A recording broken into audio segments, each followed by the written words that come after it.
Hello and welcome to the Draft to Digital Spotlight. This is Mark Leslie Lefebvre, and I am honored to have with me today editor extraordinaire Joshua Essoe. Joshua, welcome.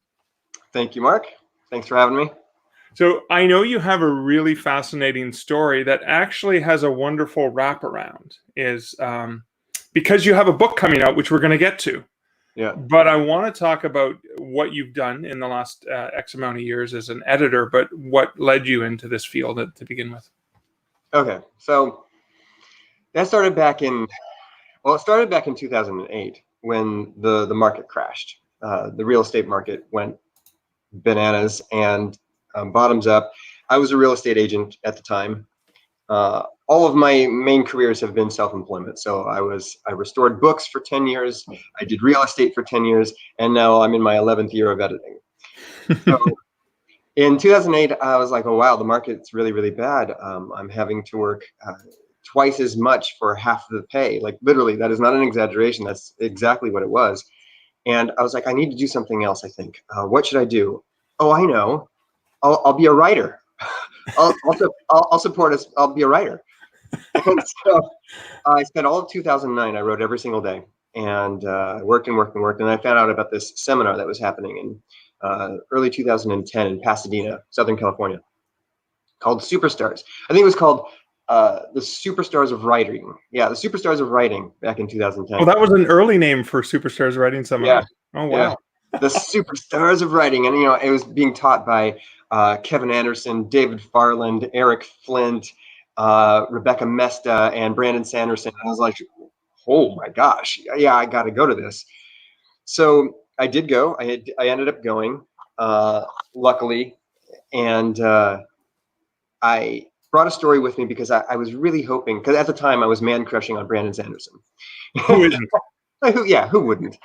I loved his Mistborn series. It was just amazing. It was like kind of stuff that I hoped I would be able to do sometime in the future. So I was like, okay, yeah, I want this guy to take a look at a story that I'm writing.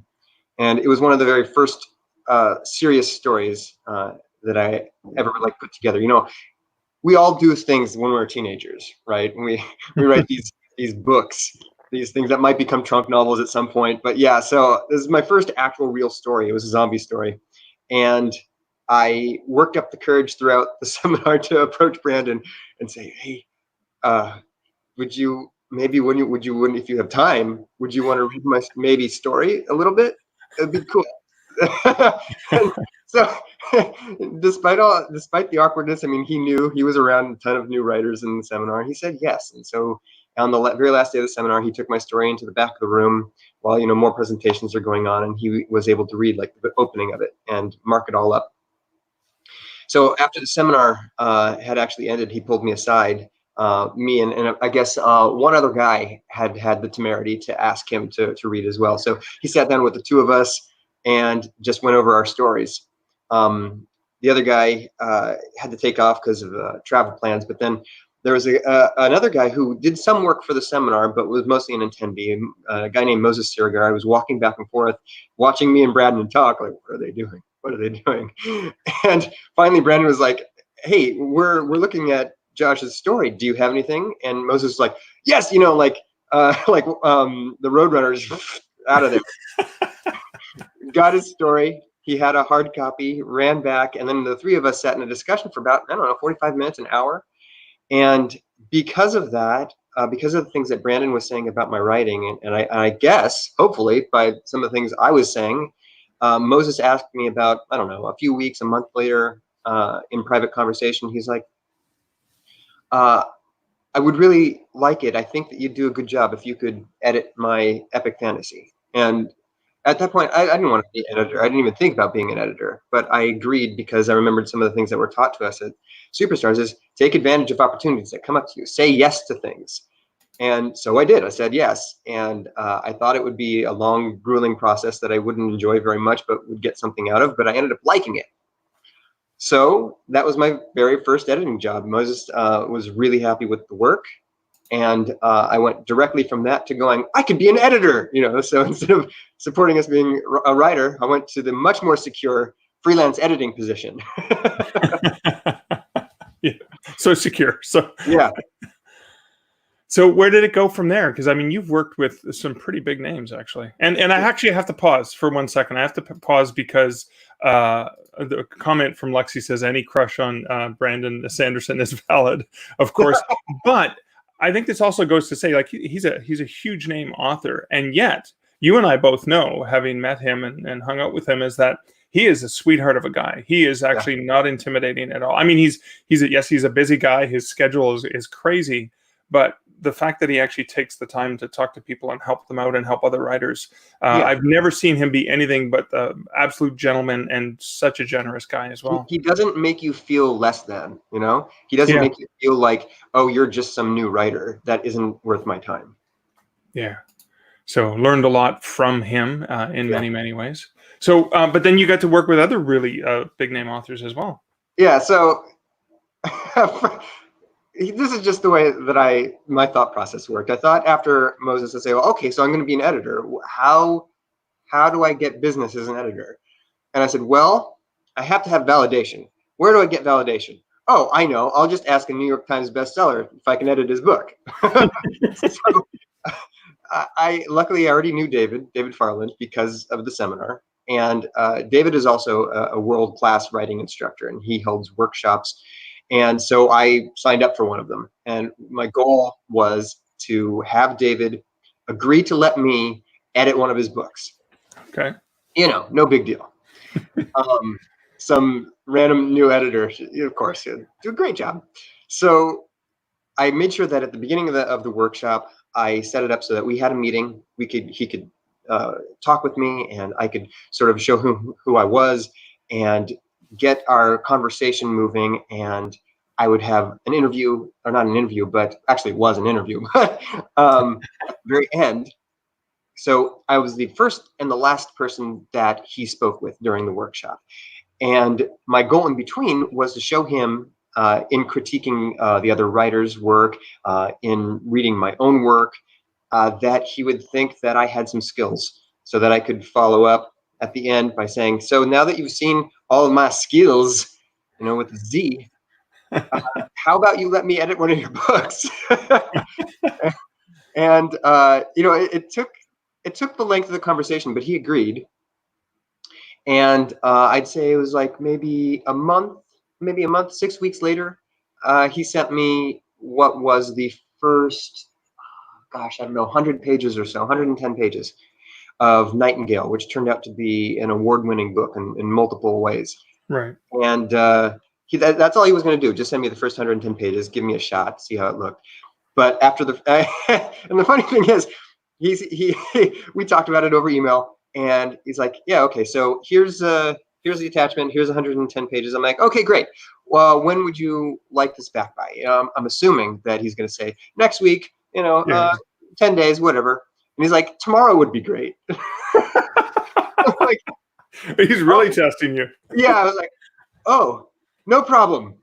I've got this. Okay. So I did it. I did 110 pages by the next day. I didn't really sleep that night. I think I slept for like 3 hours or something like that. But yeah, I got the whole thing done, and he got it. And then he was like, okay, that was great. Not a whole lot, but then he sent me more. And we ended up doing the entire book, like 3 chapters at a time. Yeah. So after that, he gave me a glowing recommendation, which was amazing. It's still amazing to me. And I found out later through other people that he actually in his classes would at least occasionally recommend me to the writers there. So that's how I got my start. Well, I mean, it's how I found you as an editor. I was on a panel with David at Superstars Writing Seminar, and we were talking about editors and stuff like that. And I think he said something on a panel that, Joshua Essoe, and I go, oh, that's the dude with the cool hair, right? In the back. And he's like, yeah. So after the panel, we were talking, and he's like, oh my God, Joshua is amazing to work with. He said, get on his slate now, because there's a long waiting list.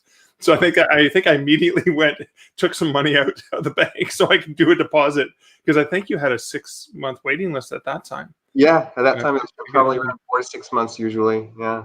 Yeah. Awesome. So let's talk about writers who are looking for an editor. Now, I knew, because of the type of fiction that David wrote, I knew you edited the kind of stuff that I write. Therefore, we were in alignment there.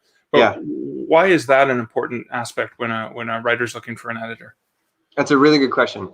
So it's important that when you're looking for an editor, you find one who at least has a lot of experience, if not specializes in the genre that you're writing. You want somebody, if you're writing an epic fantasy, who knows epic fantasy. They have to be really aware of like what the tropes in epic fantasy are. They have to be aware of what the idiosyncrasies are, what readers expect in that genre. And the same thing goes for science fiction, all the little subgenres, horror. They have to know exactly what they're doing so they can edit your story appropriately, because it's more than just editing the words that are on the page. It's editing for an audience. And if you don't know that audience and you don't know what's expected, because readers are always coming into not just genres, but into particular books with expectations. And if you don't meet those expectations, then the book is probably not going to be that successful. Besides mom and dad, so it's really important that you find an editor who has testimonials from people who are writing in the same genre that you're writing in, so that you know that your book, your baby, is in good hands, is in knowledgeable hands. That is cool. What are the genres that you prefer to work with, and what are some of the ones that you would basically say I'm not going to offer any value to this? Right. And I have to say that occasionally. Usually people come to me already with books that they already know that I'm good at, but occasionally they'll come to me with like a romance or something like that. So I don't do lit fic, I don't do romance, I don't do erotica, I don't do children's, I do some MG, I do a lot of YA, and then tons of fantasy and science fiction. I always say this, it doesn't come true normally, but I always say this, and horror. I love horror. I'd love to get more horror. And all the little subgenres of science fiction and fantasy as well, I'm pretty familiar with and have done. Do you hear that, horror writers out there? Joshua Yeah. does horror, and he's looking for horror, so you probably don't have to wait 6 months to get on That's right. Scare me. Oh, that's cool. Okay, so speaking of, what are some of the mistakes that you've seen writers make when either deciding to work with an editor, or even maybe understanding what an editor actually does? So I run into a lot of misunderstandings, especially with new writers, people who haven't really investigated the publishing world yet. What kinds of editing are there, and what those kinds of editing actually entail? So I do mostly content and line editing. Occasionally I do, I'm not even going to say that because I don't want to. I don't want to do copy editing. I'm not a copy editor. I have in the past, not my ball of wax. So content editing is the highest level, and it has different names too. Substantive editing is one that you'll hear often as well. Okay. Content editing is for really high level stuff. We're talking about the plot, the overall structure. We're talking about character development, character arc. We're talking about conflicts, not just the central conflict, which is heavily tied to the plot, but all the little side conflicts as well, the romantic conflict, any inner conflicts that the characters have, interpersonal conflicts, societal conflicts, environmental conflicts, all of those things. Also, the setting is another really high level thing. You want to have really good and strong and believable immersive world building. The pacing of the book, very important, because it's I think it is an overlooked aspect of writing a little bit. Most people will concentrate on those those big three, plot, conflict, and character, and then the other things, which are very, very important as well, like pacing and theme, they kind of fall down on the priority list a little bit when we're going through revisions. But pacing is so important, because that's the thing that's going to continue to entice the reader to read your whole book. If the pacing flags, after the opening, then you'll have like a leeway. You'll have a little bit of a time zone there where the reader will keep going, hoping that it'll pick up again. But then if it doesn't, you're gone. I remember that there was this one, Gene M. All wrote the Clan of the Cave Bear series, and I love that series. So well written, so well researched, really excellent. And then I think it was the Plains of Passage, and the opening started really well. I was totally into it. And this is like the fourth book or so, maybe the fifth book. So I was already all in on this series. I was not going to stop reading. So again, there's some more leeway that you get the further into your series, but you don't want to do that to your readers anyways, because you don't want to ruin the expectations that your readers have. You don't want to ruin the goodwill that you have. So I'm reading The Plains of Passage, and there's this section, I swear to God, it felt like it was 100 pages long, where they're just traveling through a plain.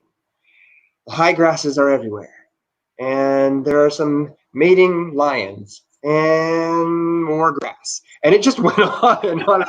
But I persevered because I knew that I loved the series already. So I find that is an excellent example of what you don't want to do to your readers. You want to keep that pacing jumping. You want to keep them interested and immersed the entire way through. So they get to the end and they're like, I can't wait for the next book. So yeah, that's a little bit of a tangent, but that's content editing.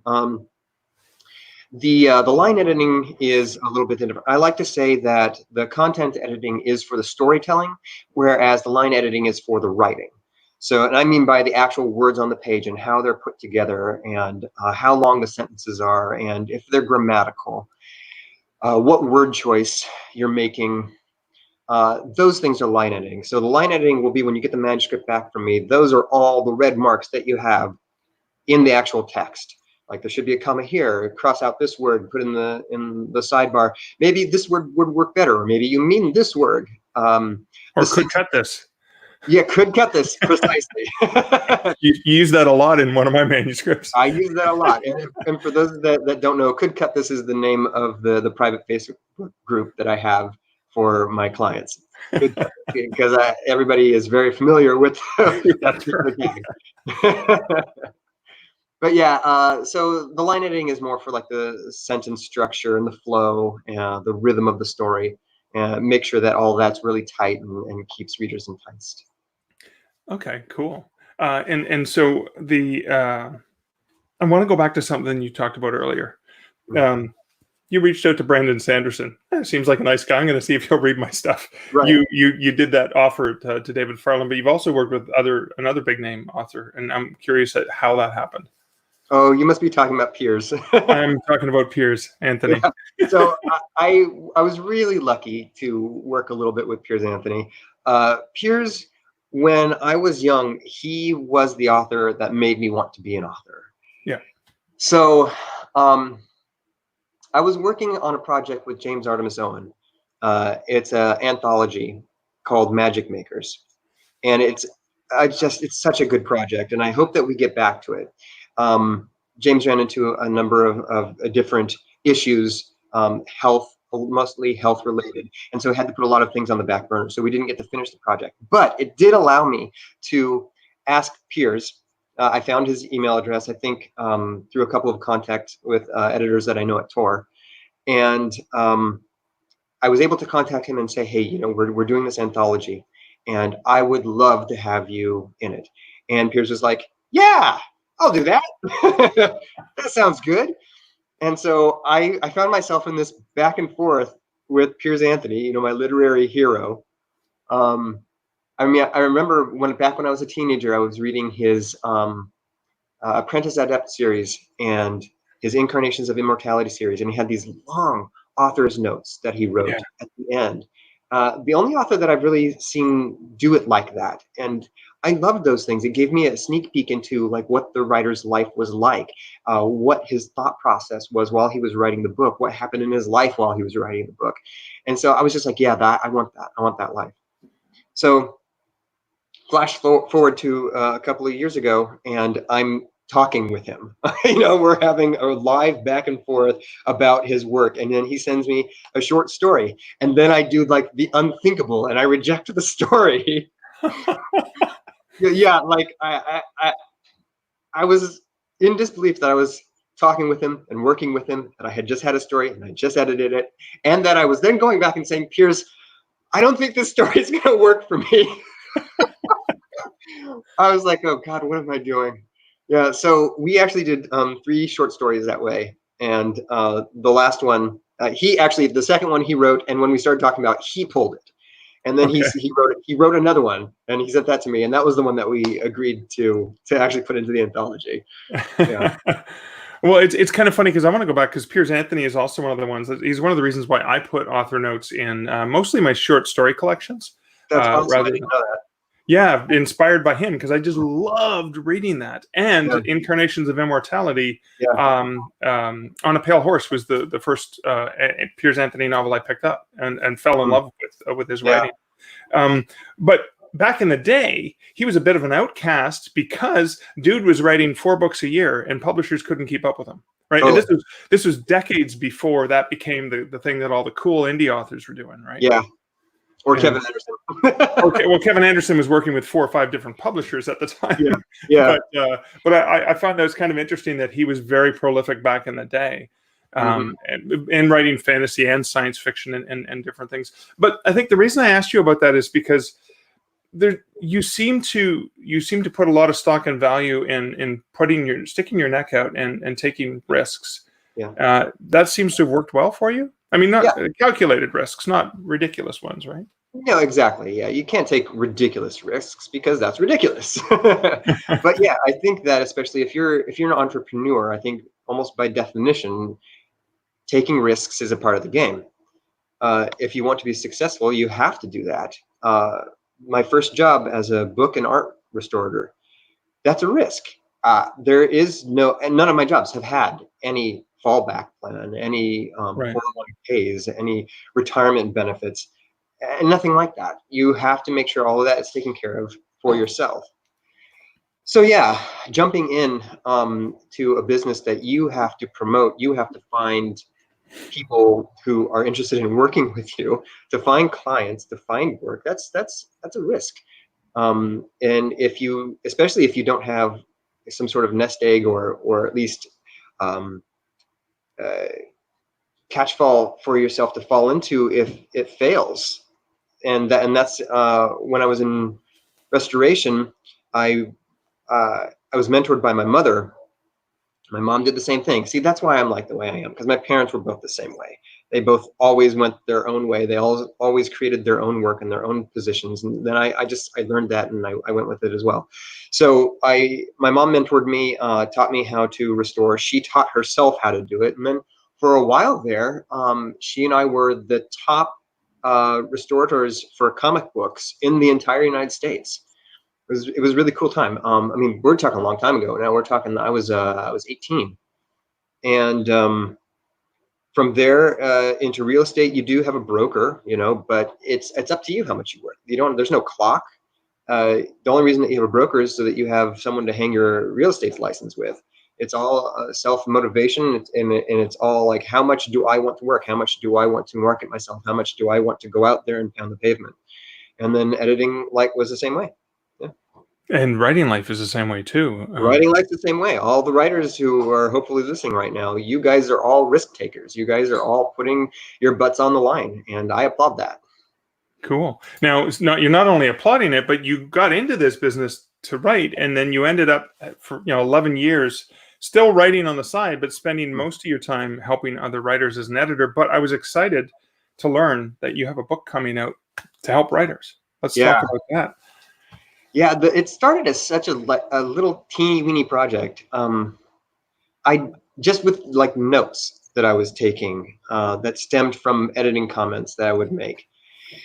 And it just slowly evolved over like the course of, I don't know, 3 or 4 years. Like, it really took a long time for it to evolve into a project that I was taking seriously. And like, I'm writing a book, and I'm putting a writing book out there. It's something that I think that as an editor or as a writer, if you're doing a book on writing, you have to really feel like you have something to add, because I mean, how many writing books are there out there already? There are thousands of them. I mean, you would never, ever, ever be able to even collect them all, let alone read them all. I mean, there's a lot of information out there already. So how can I add, what does my voice have to say that adds something interesting, useful, different to that marketplace?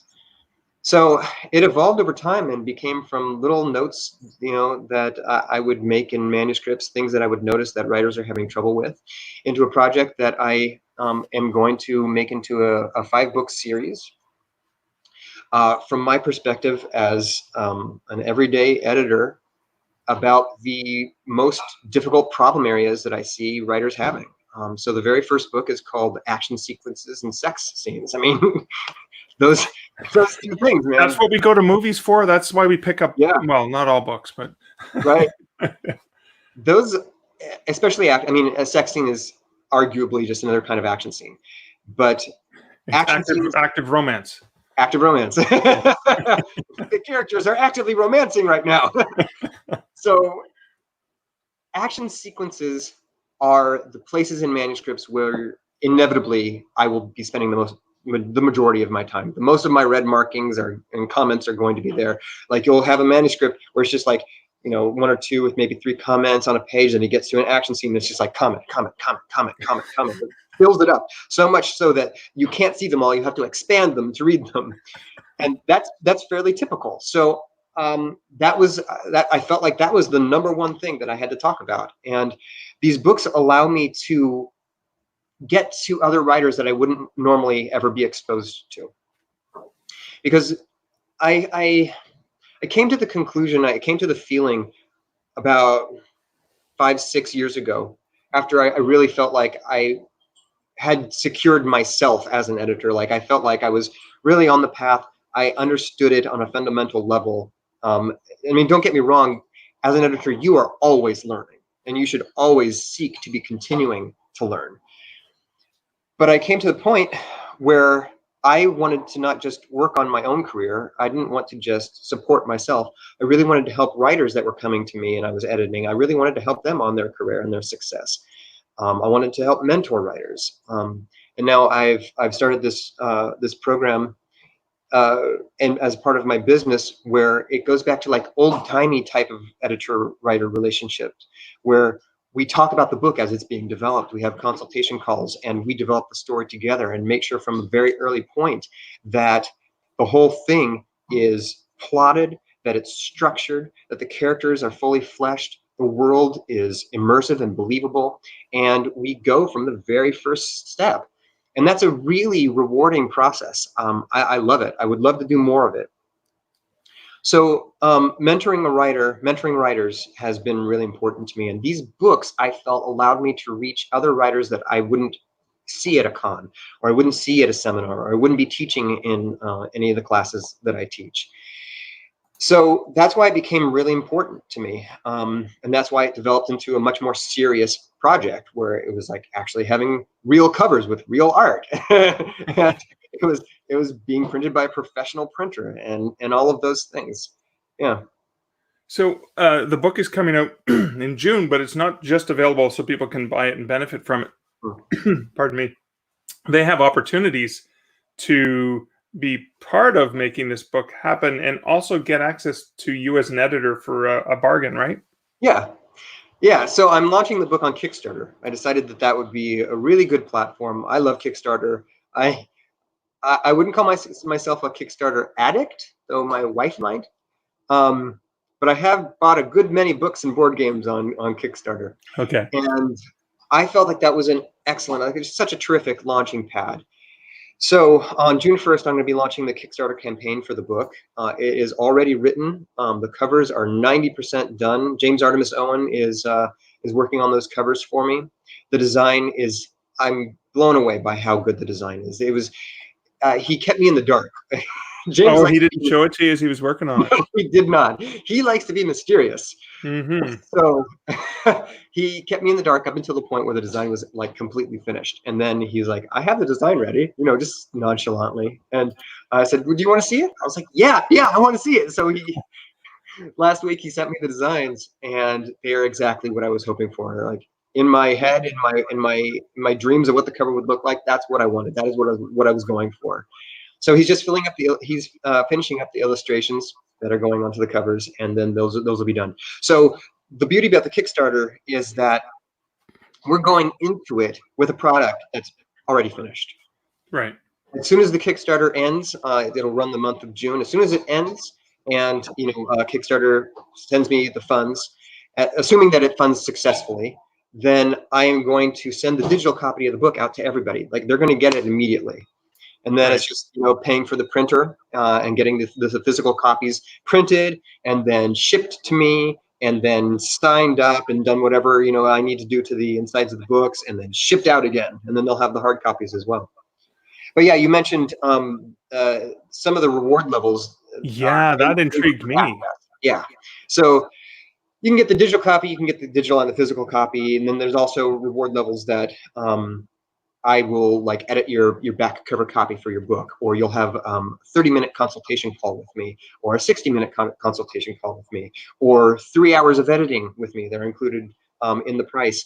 The final tier, actually, I got James to agree to signing it with me. So the book will be signed by me, signed by James, and also get a drawing somewhere in the opening pages by James as well.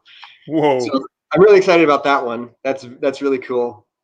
And so yeah, I think there are a couple other little things that I'm going to throw into the Kickstarter as well. As if I can pull it off, if I've got enough time, I'll throw in like what do they call them? A reward that you get after post funding. Oh, is it like the stretch goal? Yeah. Stretch goals, yeah. Okay, well, and that launches what, June 1st, 2020? June 1st. Yeah, June 1st. Cool. Awesome, cool. Well, that is awesome. I love the idea of being able to, test out working with an editor, right, as part of the rewards. So that's a great opportunity for writers who are not, maybe not ready to commit to a full novel yet, but they want to exactly future about. I love that idea. So we have comments and questions, so I'm gonna start getting to those. So the very first one I'm going to pop up is Tori. Hey, Tori.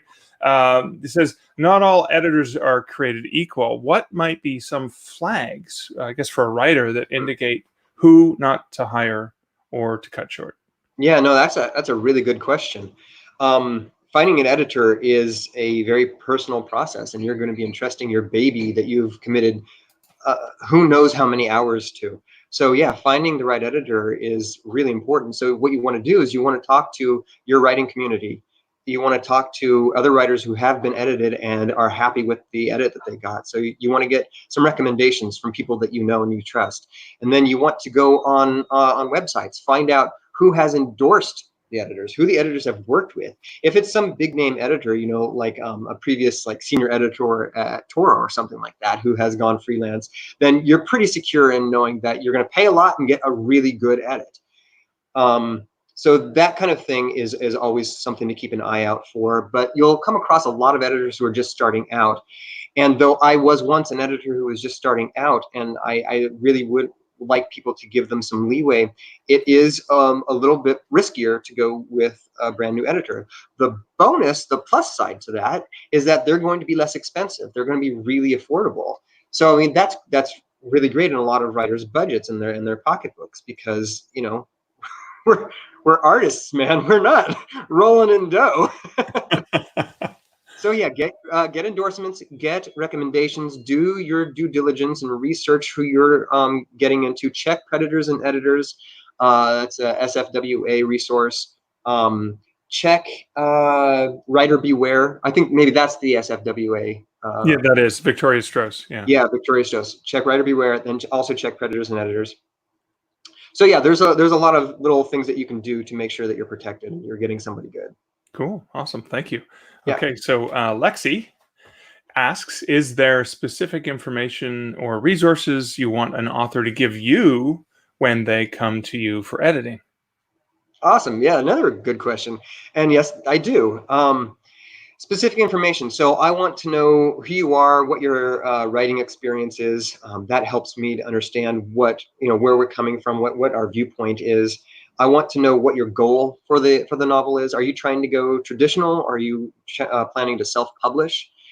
Those are really important, because if you're going traditional, then we might want to approach it a different way. If you're self-publishing, we want to do everything and make sure that the book is as good as it's going to get.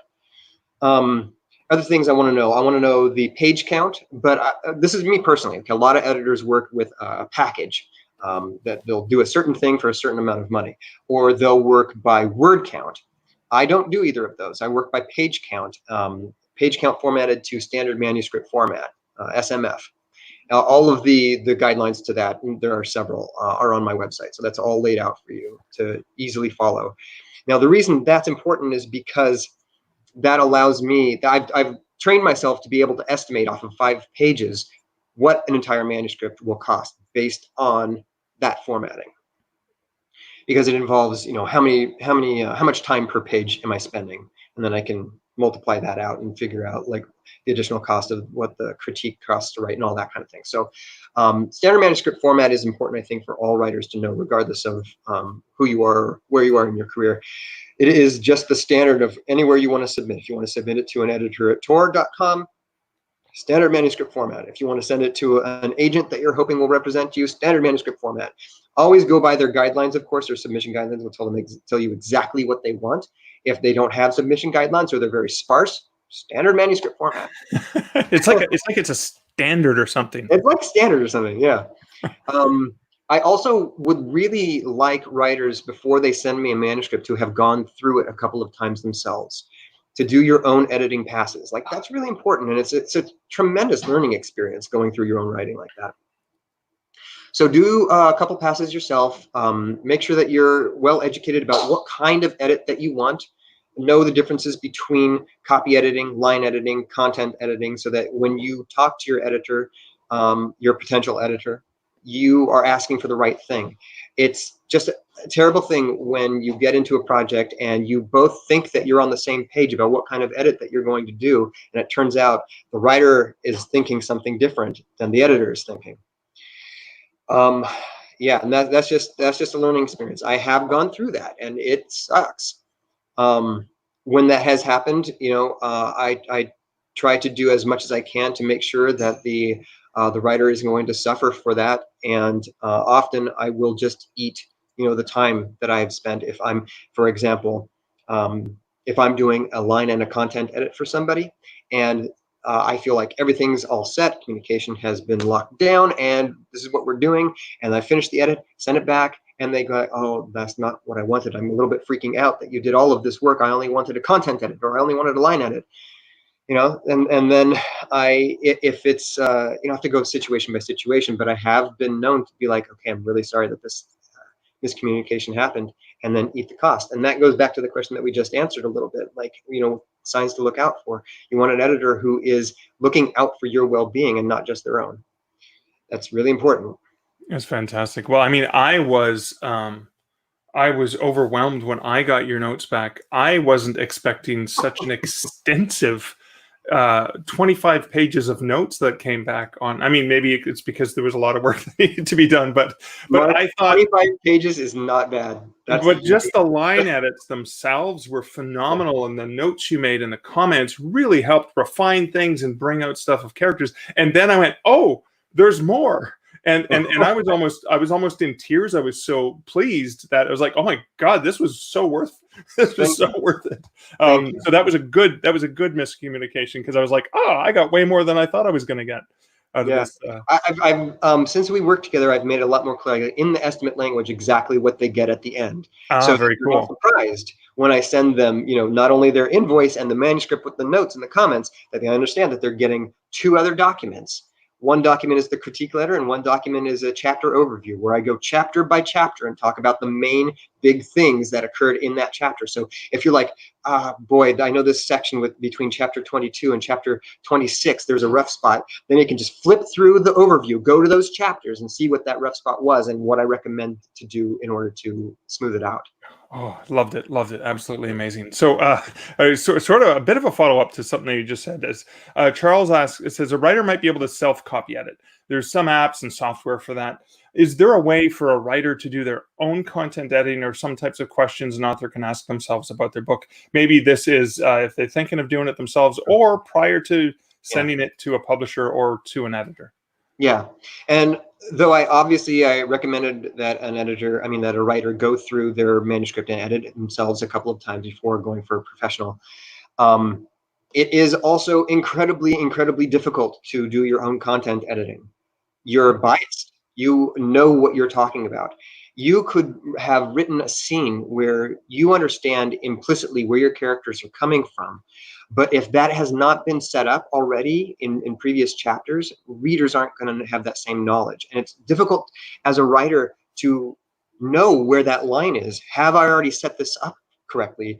Am I saying things that are in my head but aren't actually expressed well enough on the page. So content editing your own work is very, very difficult.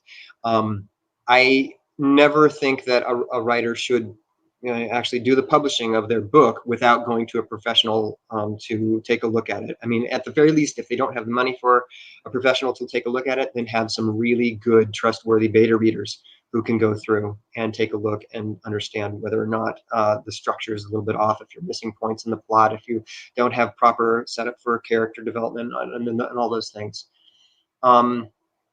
Remind me, there was it seemed like there was a second part of that. The tips or questions an author can ask themselves about their book. Yeah. Right. And yes, there are.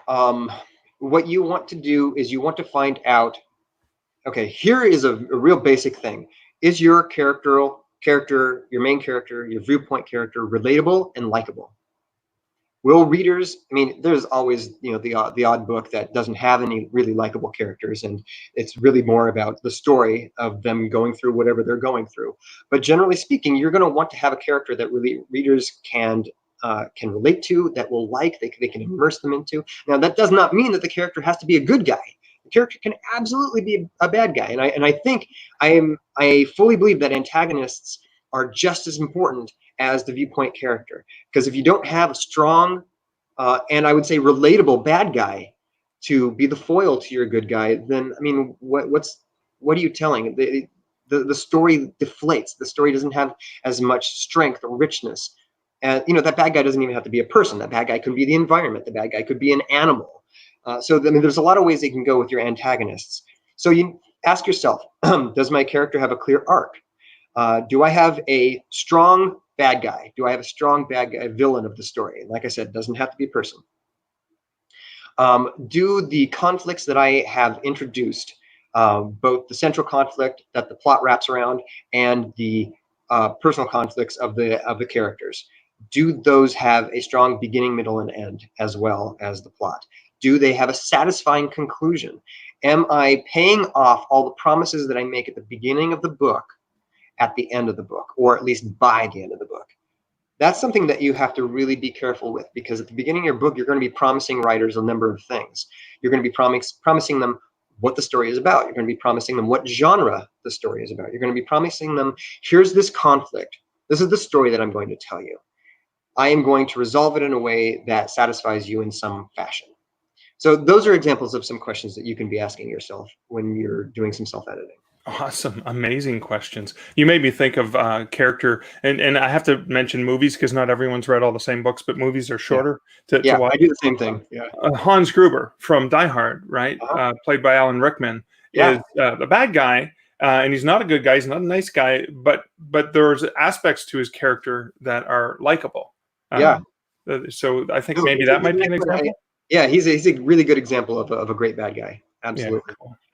So, all right, we have another question here. This question is from Jordan, and Jordan asks, are there types of things that you notice writers typically underwrite or overwrite? Yeah, action sequences and sex scenes. Oh my God! If only there was a book coming out about that, that we could all get access to. About that, yeah, absolutely. And like I said earlier, most of my cutting, most of my bleeding the manuscript will be in action sequences, and because they're usually quite overwritten. And I address all of those things in the book. It's set up as a flip book, which I found very unusual. I don't see that. A flip book like animations? No, a flip book as in one side is one subject, you flip it over and you have the second subject. Ooh, I love that idea. So action sequences on one side, and then you flip it over, sex scenes are on the other side. So yeah, in action sequences, it goes into it's divided into 8 different dilemmas, like emotional penetration, wordiness, setting and blocking. Oh my gosh, setting and blocking is something that I mark up insanely, because I am always finding issues with those.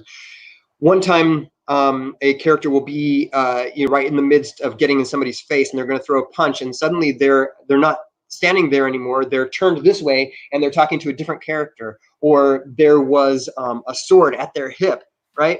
And suddenly the sword is grabbed off of a nearby table. Those kinds of things I see all the time. Sometimes the sun will rise or set a number of times in the same scene. Well, what planet are we on? Right. So setting and blocking, and then I have things like momentum for the scene, and repetition, melodramatics. I go into 8 different things and really do a deep dive into those things. Awesome. I'd say also that one of the things that I mark up a lot, and I ask frequently throughout the entire manuscript of a lot of manuscripts, especially newer writers, is what is the character's demeanor? A lot of my clients will be taking big breaths at that comment because it appears so frequently. What's the character's demeanor here? So what I mean when I give the demeanor comment is that I see a situation where I want to know more about what the character is feeling or what the character is doing. I want them to express more clearly what their emotional state is. It can be, and probably most often should be, something quick and simple. A scowl or a facial tic or a grin, a hand gesture, narrowing eyes, those kinds of things. Those will give cues to the reader, like how that character is feeling about what is going on right then. So I want more penetration. I want to know the character, excuse me, and I want to have, I want to indicate to you, the writer, that there's a great opportunity here, sometimes a necessary one for clarity, to help show readers rather than tell readers. And I think most frequently I make that comment in places where I'm just not sure what the character is saying or doing, and what the emotional context is, and how that's important to help define whatever interaction is going on between them and the environment, or them and another character. I mean, are they happy? Are they irritated? Are they upset? Are they sullen? Are they enthused? And it's really important, because stories are all about your characters. And you can find really good examples of who does this well. Stephanie Myers does it really, really well, actually. David Farland, we were talking about David earlier. Dave does it exceptionally well. Anne Rice, brilliant at it. Stephen King, of course, he's mastered it, because Stephen King. So I mean, those are writers that you can go to and read their books to find really good examples about how to show what a character is doing and feeling. Like I said, show rather than tell. Right. Awesome. Well, Joshua, that was absolutely fascinating. Thank you so much for sharing so many insights and wisdoms. Remind listeners where they can find you online. You can find me at my website, joshuaessoe.com, and you can find me on Facebook. You just search my name. I'm right there. There aren't many Essoes out there, so it's pretty easy. Awesome. Well, thanks so much for sharing some insights with us today. Absolutely. Thank you for having me on.